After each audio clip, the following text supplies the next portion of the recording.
Hello and welcome to the International Pentagon Challenge. My name is Kyanite and together we'll be embarking on a very special Football Manager journey where we'll aim to try and win every major international competition in all 5 continents, forcing our hand to play with hundreds of different types of players and most importantly hopefully create loads of awesome different types of tactics along the way. Once that's complete, only then are we allowed to set our sights on the biggest of all goals, the FIFA World Cup. How many nations will we have to manage until we work our way to the top? How many dodgy names will we have to pronounce along the way? So hit the like button, hit the subscribe button, and hopefully we're going to have a lot of fun along the way. Alright then. So apparently, we're not actually going to play any friendlies, like I thought we would do in the last episode, because all of a sudden, out of nowhere, we've got a gazillion African Cup of Nations qualifiers that have popped up. So without further ado, we're apparently going to be playing Malawi at home. We're in Group E. The top 2 teams in each group obviously qualify for the African Cup of Nations coming up. And as far as our group is concerned, we have Malawi, Morocco and Namibia. So, did I say that right? Namibia? So, yeah, Morocco's obviously going to be very, very tough opposition. 22nd in the world. But if we can finish second in this group, if I can find it again, which we really should do, hopefully that'll see us qualify for the 2021 African Cup of Nations. So, let's get ready to rumble and play against Malawi. And just to prove we've not played any other game since the last episode, there we go, Mauritius was the last episode.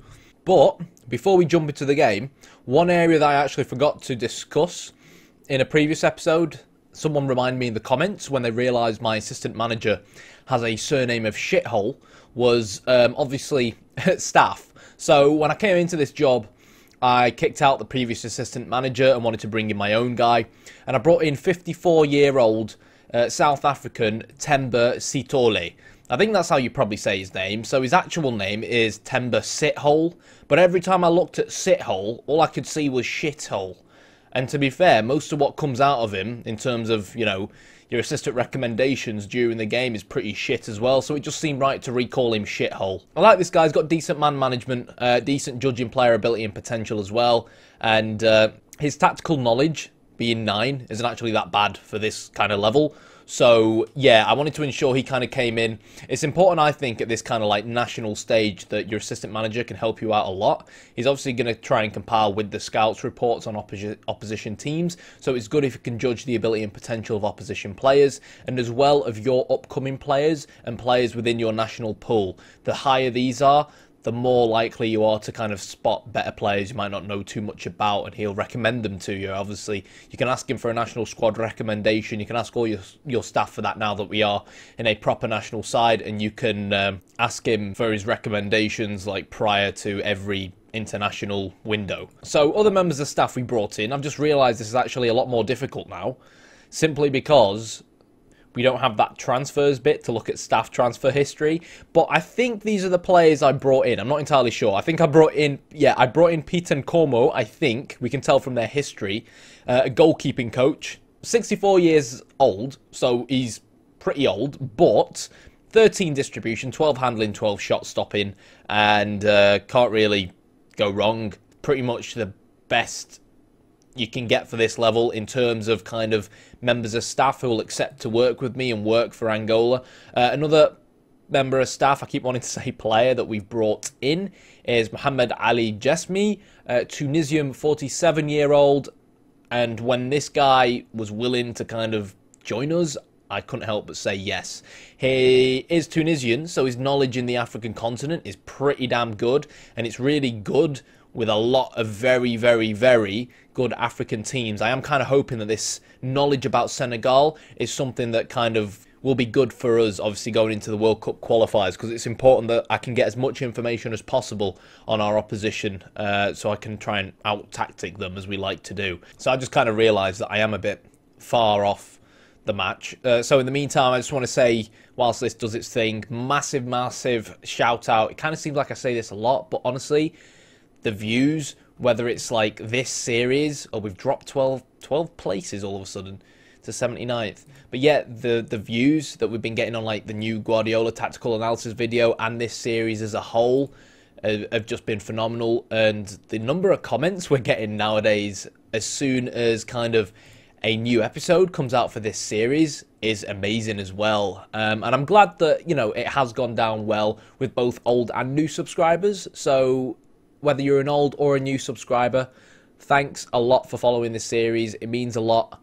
And once again, if the Lukaku set for a money spinning move to Monaco, and you know, if you think there's absolutely anything whatsoever you'd like to see improved or anything you think could be changed, do let me know, and we'll see what we can do.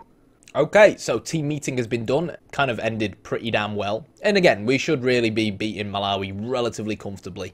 Also, as we kind of build up to this game, one thing I do want to kind of mention is that if we kind of beat Malawi, then beat Morocco, or get a good result against Morocco, like a draw, and then beat Namibia, and it looks set on for us to finish second place, I could very well show you guys a Morocco game, but then skip the next Malawi game if there's nothing really on the line and we've already guaranteed qualifying, because really it would just be like a obsolete friendly, you know what I mean? And we'd obviously skip the next Namibia game as well. This is all on the basis that we've already qualified by that point.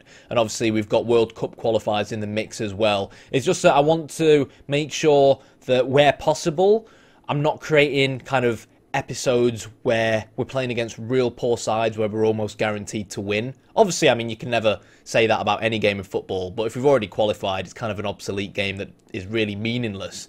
And I'd rather kind of we move forward a little bit faster, if you know what I mean. So yeah, but we definitely have a busy period coming up. So as far as our starting lineup is concerned, it's basically the same lineup that beat Mauritius 4-0 away from home. Same attacking approach, same pretty much everything bar goalkeeper. Our main goalkeeper's injured at the moment, but it's fine. We've got other players that can come in.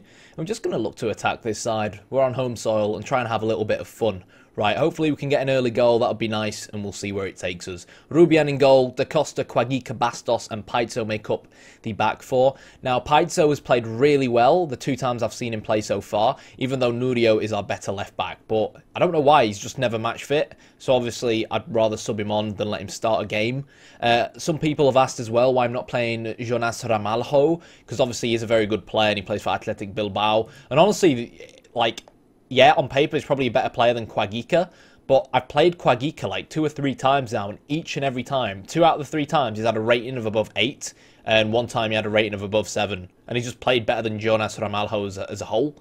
So if a player's playing well, I'm going to play him, you know what I mean? Panya and Joaquim Adao in midfield, Brandao on the left, Clinton Mata selling his cards on the right with Nzola, who'll hopefully get another free kick goal, and Gelson Dalla. Big shout out to the Angolan in the comments who told me that it's actually pronounced Gelson, not Gelson. So let's see what our opposition are doing today then, shall we? It is worth mentioning as well, this is the first time I actually play FM once they released the update yesterday. I've not actually played FM in about a week now. Okay, so they've gone with the same 4-2-3-1 approach. I'm not really a big fan of these guys being so deep. I love how smiley some of these are. But yeah, so obviously they have that extra man in midfield, but I am kind of hoping that our quality will see us out. If it does feel like we're not seeing enough possession, we're not mounting enough attacks and whatnot, then we can always change it round ourselves. There we go then. So one thing I had to do is just basically make sure our wingers were man-marking the right people, because that's obviously an important part of this 4-2-2-2, that our wingers try and contribute as much as they can defensively.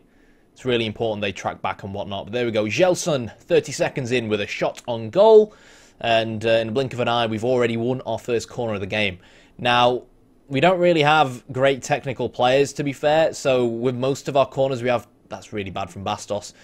I've not been too happy with our kind of corner approach in the games I've seen so far. But obviously we've got to try and play it out and give the lads some time to...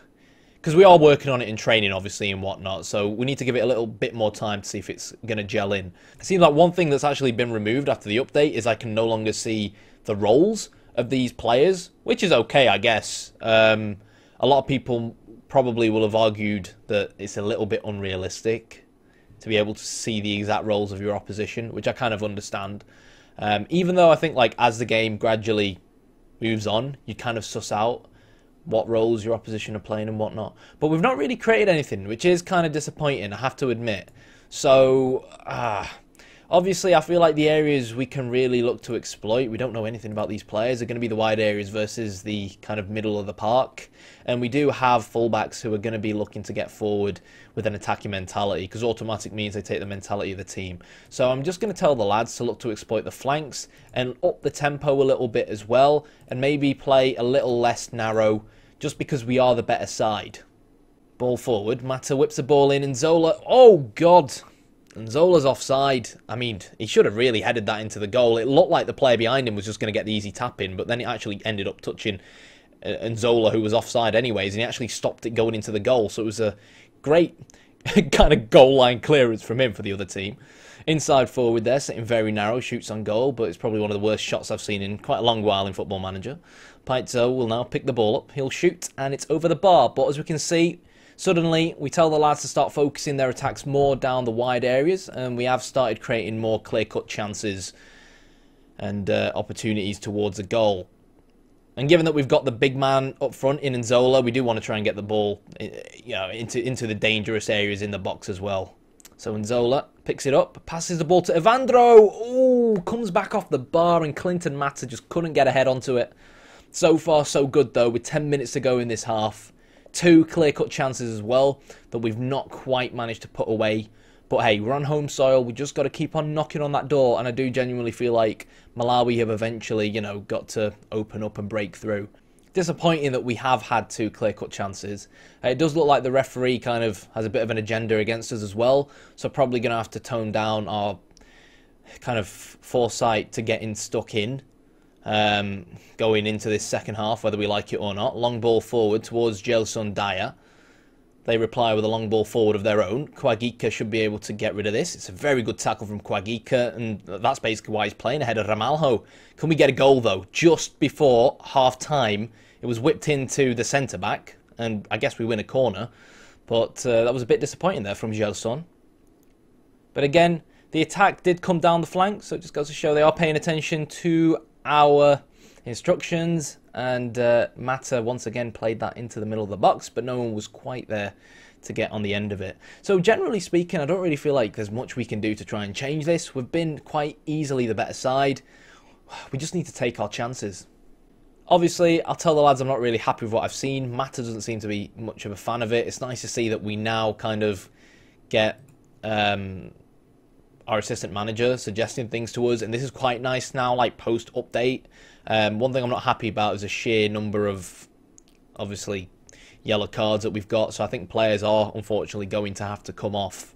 I think Clinton Mata's not had much fun in front of goal. He can play right back, so he will drop to right back. We're going to try and make a change here down the right-hand side of the pitch. It's going to be Brandao, who's going to play on the right because he can. He's not great at crossing, but I'm willing to give him a go.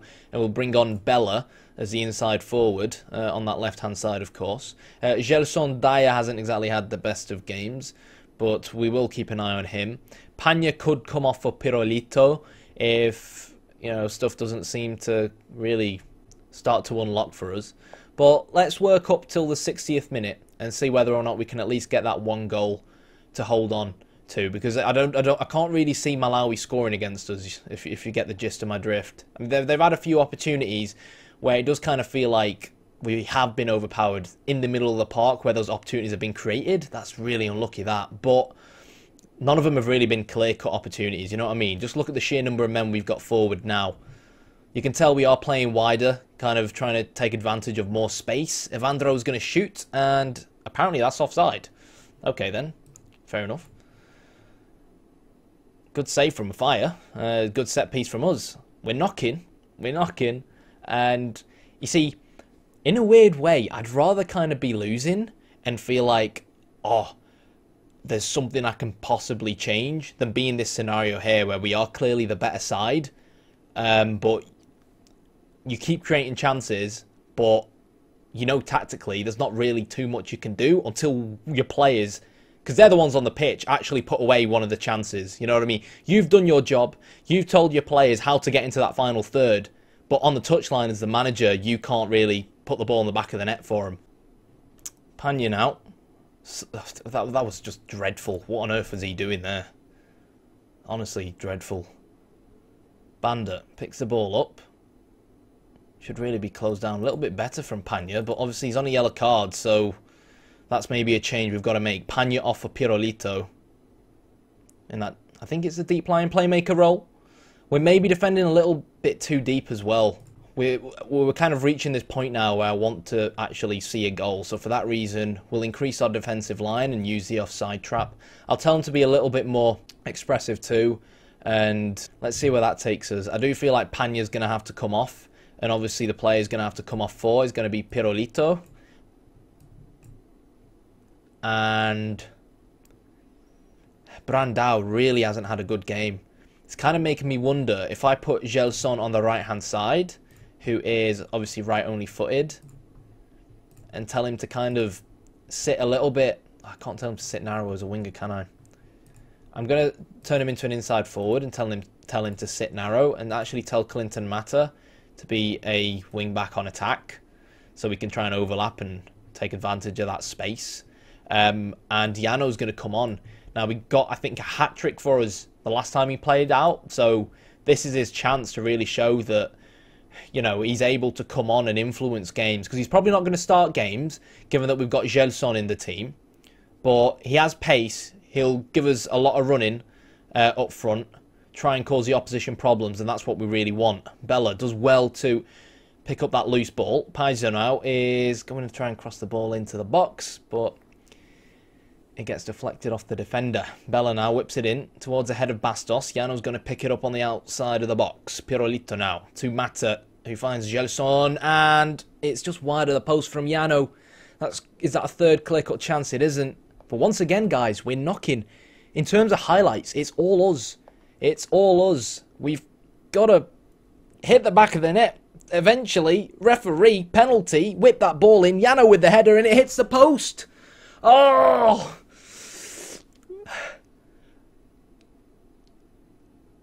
We're all over Malawi right now, guys. All over him. Pirolito. Oh, I was going to say Pirolito's come on and is doing well with his passing. He does that. Ball forward. Yano through on goal. Shoots, and it's a phenomenal save from Mfire, who is on fire right now with a save like that. Bella whips it in. Germani. Pirolito now. Can we actually shoot? Mata picks it up. It's not offside, but it's whipped into the back post, and there's no one there. Oh. Just got to keep encouraging here. There's not much more we can do. And just keep attacking. We've got the home crowd behind us. We have got to eventually find the back of the net. And that's wide from Bella. I think if there's one more thing we can do, it's change Nzola to be more of a target man. Nzola, why is he shot from there? Okay. One more change we're going to make. And that's going to tell him to work the ball into the box. Just feel like, obviously we are more direct passing and all that, but once we get that ball into the final third, let's really, you know, play it patient until we find that ideal opportunity, rather than end up with a stupid long shot like that. Gelson to Nzola, and it's finally there. It's been a tough game. I'm not gonna lie. It's been a tough game. But we moved Gelson over to the right-hand side, and that's certainly helped us, and that's why he got the assist, essentially. So I don't want to sit here and take credit for that, but I'd like to think that my foresight paid off.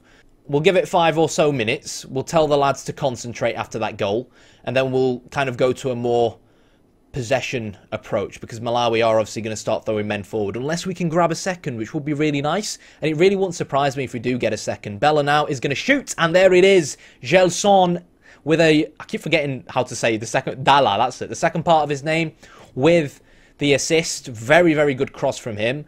And tell you what, if keeps on scoring goals. I mean, he's not scored a goal yet, but if I find that he finds form up front, and Gelson keeps assisting from the right-hand side, even though on paper he is our better goal scorer, I probably will still play him on the right-hand side, because Clinton Mata even though he was pretty good a few games ago, today was a bit poor. So if he turns out to be a little bit inconsistent, I don't think we can really afford to be inconsistent in the final third. But that's the second goal. So yeah, we can now go a little bit deeper once again. We can slow the tempo down a little bit, tell him to take a breather, retain possession, and basically just play out the defence and be a little bit more disciplined, I think.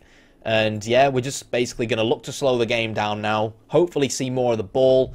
Try and frustrate the opposition now that we're obviously 2 goals up. And just try and see the game out. Bella's impressed since coming on. Not only did he obviously grab that second goal, but he's done very well defensively as well, I think. I think telling him to work the ball in the box as well may have played a part in Gelson's crosses, because they were kind of low-drilled crosses, if you get where I'm coming from. And that's the thing with this approach. We do end up with a lot of players in the box. It's basically what the approach is built to do. We're going to be a crossing, attacking team. That's where I feel like our strengths are. And when you have so many people in the box, you just need players you can get on the end of them. That's offside. Yeah, on the end of them. And we had opportunities like that in the first half. So, like, we're still on 2 clear-cut chances. So the 2 clear-cut chances we had in the first half, we just couldn't stick in the back of the net. And then we scored 2 goals in the second half after making changes, which weren't even clear-cut chances. So if we can start actually taking our clear-cut chances, this could quite easily have been 4-0. Neondo's going to pick the ball up, and well, he can't believe he's missed that. I can't believe he's missed that, but our defence should be a little bit more awake there. That's their first clear-cut chance of the game. I think that was Bastos who went to sleep a little bit. Bastos actually had a very good chance in the first half as well to score from a set piece. I can't remember if it was saved or it just went over the bar. But here we go, working that ball into the box. It served us well against this opposition. It really has. We still haven't conceded more than 1 goal as manager of Angola so far, which is really interesting given how attacking I think our approach is. But I've said this before, I consider myself quite a defensively minded manager as well, so maybe I consider this attacking just by my own standards versus maybe what some other managers do at home. That was a header on goal. Was that not a goal? It looked like it could have been a goal. Anyways, one last chance, headed towards the back post, and well, that's a header to forget to say the least. But another clean sheet and a win on the road towards the African Cup of Nations. Also, yes, I actually got offered another job. I didn't apply for it. It was a Gibraltar job. And I don't know why they just randomly approached me. They wanted to pay me 180 quid a week. And they're like 230th in the world. So obviously I wasn't going to accept it. But it was kind of cool to see a random nation offering me a job. I just think it was funny that it was another nation that offered me a job, as opposed to a club. But as we can see, in terms of match stats, very, very pleasing in terms of the amount of chances that we created. In terms of our dominance, it's pretty much all red. It would have been nice, you know, if we'd scored a few more goals. Well done, lads. That was a good win for us. And obviously we have Morocco coming up in the next episode, which isn't going to be easy. So I'm going to go now and try and gather as much information as I can on Morocco. Now the scouting team should be coming up with something, but I think if I click on these, yeah, okay, I do know something about some of these players. I'm not sure if that's down to my scouting team or down to the fact that he's contracted to Gladbach and they have a higher reputation, so they assume the chances are a lot higher that I've seen these guys play before. I mean, Harit on 135k a week playing for PSG. He looks like a starter as well. Is he like a wonder kid on this game? He must be. Seems to start off at Nantes, if that's how you pronounce it, and Schalke bought him for 9 mil. But he must be good if he's, you know, scoring relatively regularly and playing relatively regularly for PSG. So he's going to have to be a player we'll have to watch out for. Looks very, very pacey. So we are going to be going into this game. We do have a little bit more information on the opposition to what we usually know. So, yeah, I'm going to bid you guys farewell for this episode. Hopefully you enjoyed it. And it's nice to get another win. See you next time. And, of course, hit the like button, hit the subscribe button, and chat to me in the comments. You know, if there's anything you'd like to see changed around or anything you'd like improved. I know a lot of people have actually been suggesting Angolan players for me, which is really, really awesome. Those of you who have been dissing my geography skills, that's not awesome. I'm just kidding. I am really bad at geography. Yeah. See you next time.